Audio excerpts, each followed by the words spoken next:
Hello everyone, welcome back to another Star Wars Destiny video.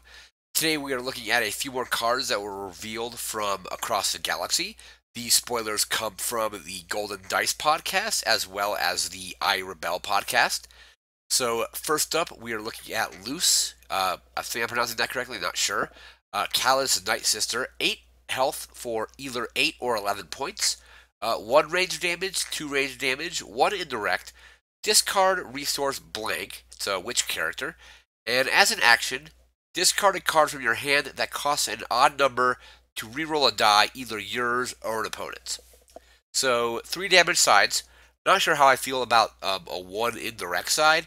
Usually indirect is usually higher just because your opponent is assigning where that damage goes. But we have 2 range sides, which are pretty decent. None of them are resource costed or modified. I'm not sure about the action though.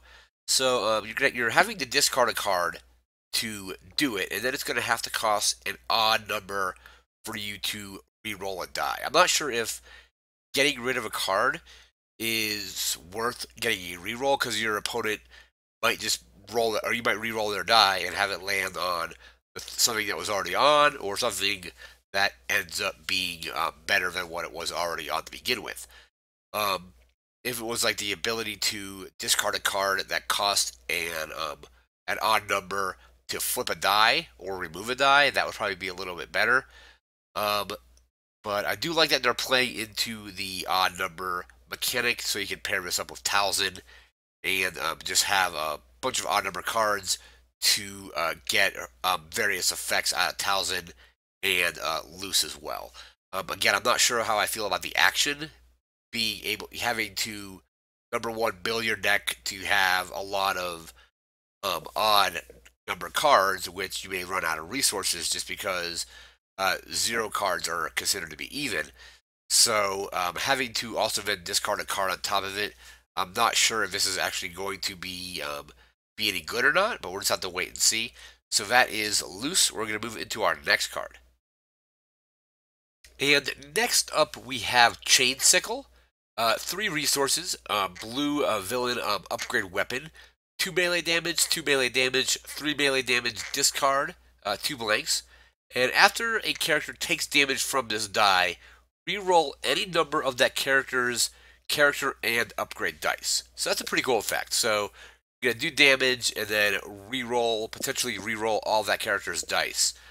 Thing though is you are going to have to get the full effect out of the chain sickle, have one of their characters already rolled out when you resolve the damage on this die, and that's also providing that they don't mitigate the chain sickle as well. But I like the damage side, so we have 3 damage sides. Again, a 2, a 2, and a 3. None of them are resource costed or modified, so they're all base damage sides. I think this could go really well in a deck with something with fast hands. So let's say you're doing a blue-yellow deck. You have a yellow character that has fast hands and the chain sickle. And let's say your opponents have rolled the character out already. You activate the character with fast hands. Let's say you roll the 2 damage with the chain sickle.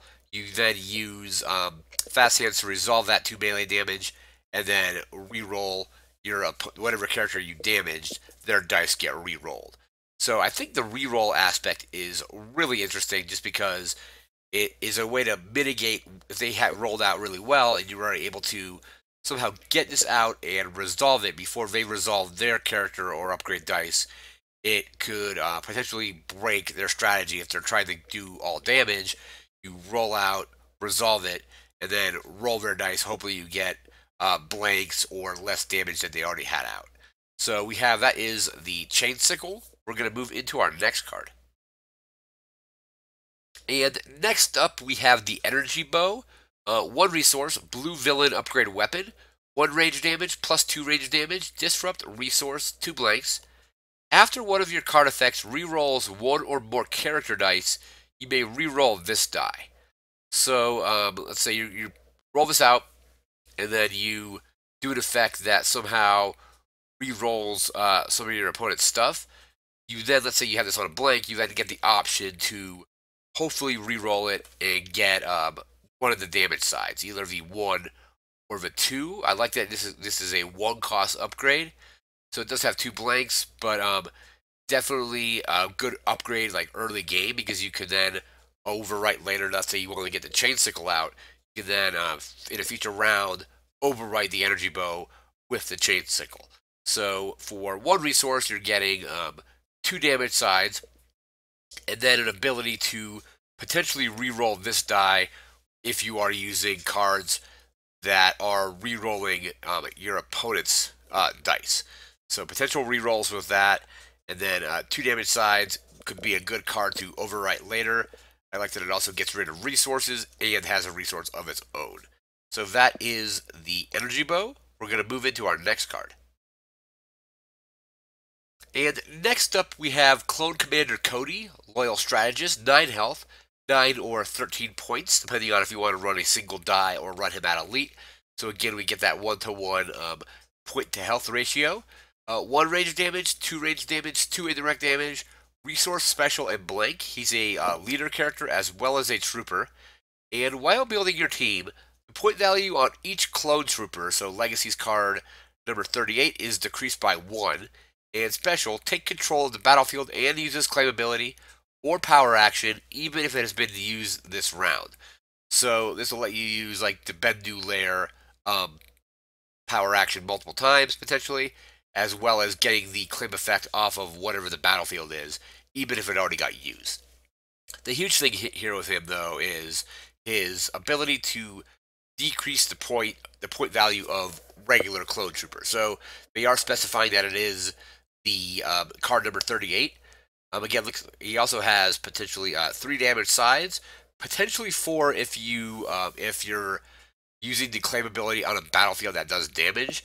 So that could be 4 damage sides, but being able to basically drop those clone troopers from 8 points to 7 points is huge because you can run a single die Commander Cody, and you're running 3 clone troopers. Usually it would be 24 points, but now you're dropping it by 3, so you have 21 points worth of clone troopers and 9 points in with Commander Cody. Their damage sides are similar, so the clone troopers are going to have ranged and indirect, and the clone troopers do have double blank, so. But being able to have, let's see what it is, it's 8, 16, so 24, 33, I believe? 33 health on a 4-wide deck could really be interesting, especially if you are then able to just use other cards to roll out a bunch of stuff at once, potentially resolve a huge amount of either ranged or indirect damage right away, and then potentially get multiple uses out of the battlefield by using Cody's ability. So let's say you roll him out, you use a special, you take control of the battlefield as well. So anything that is battlefield dependent on you having control of the battlefield, you get to use because you take control of the battlefield. You get the claim ability, and then let's say you later claim in the round, you might get essentially two uses out of the battlefield ability. So Commander Cody looks really interesting. Again, we have the nice 1-to-1 health to point ratio. You can build a 4-wide deck with him using 3 clone troopers and himself because he's dropping those points by 1. Without that, it would be, let's see, be 8, 16, 24. It would be too many points, of course. But Cody seems really good. We're going to move into our next card. And next up, we have Attack of the Clones. Red hero event, 5 resources. Ready any number of your non-unique characters that have the same title. So essentially, if you're building a clone trooper deck, you can pay the 5 resources and ready all of your clone troopers, and then potentially roll them out again later in the round. So you roll them out, you resolve them, you maybe use 1 or 2 to get some resources, pay the 5, play Attack of the Clones, ready all your clone troopers, and then in the same round, roll them out again, and potentially just do a bunch of damage. So you roll them out, do damage, somehow have 5 resources, ready all of them, roll them out again, do a bunch more damage. Thing though is definitely the cost. So the cost is pretty high. So you're going to have to hopefully maybe have cards that are going to give you resources, maybe other events that'll allow you to pick up resources or resolve some of the resource sides on some of your non-unique characters. Again, this only works with ones of the same title. So that's why it's like if you're going again with a just like a straight up clone trooper deck, you would do clone troopers. But if you're splitting in between, let's say like clone troopers and some other non-unique, you would only be able to ready one of those types. So if we're doing like let's say like hired guns or something like that, you would only be able to roll in the hired guns if you chose them. But definitely better in a deck that is going to basically just be all clone troopers. That is Attack of the Clones. We're going to move into our next card. And final card for this video is Deployment. One resource, neutral red event. Activate any number of your supports and non-unique characters. So this, if you can somehow give this ambush, you could roll in, let's say, a bunch of non-unique characters as well as any number of the supports you have, ambushing it in, then being able to potentially resolve a bunch of damage because you're going to get the extra action for giving it ambush. So really works well with, I can imagine vehicle decks running this, decks that are running essentially a bunch of non-uniques. So even if you're not running entire, like let's say you only have like one non-unique and a bunch of vehicles, you still can roll in that one non-unique character plus all your supports. So deployment seems interesting, especially like if you can somehow get it to where you have ambush, so you roll in everything. Let's say you're just doing a straight up like clone trooper deck, roll in all the clone troopers, roll in all your supports, and then immediately any of them that share the same symbol, you just use that ambush to immediately resolve all of it. So that is deployment. That's going to do it for this video. Remember to like, comment, share, and subscribe. As more and more cards get revealed, I'll be doing videos on all of them. So subscribe for that. That's going to do for now. And I want to thank you for watching, and take care.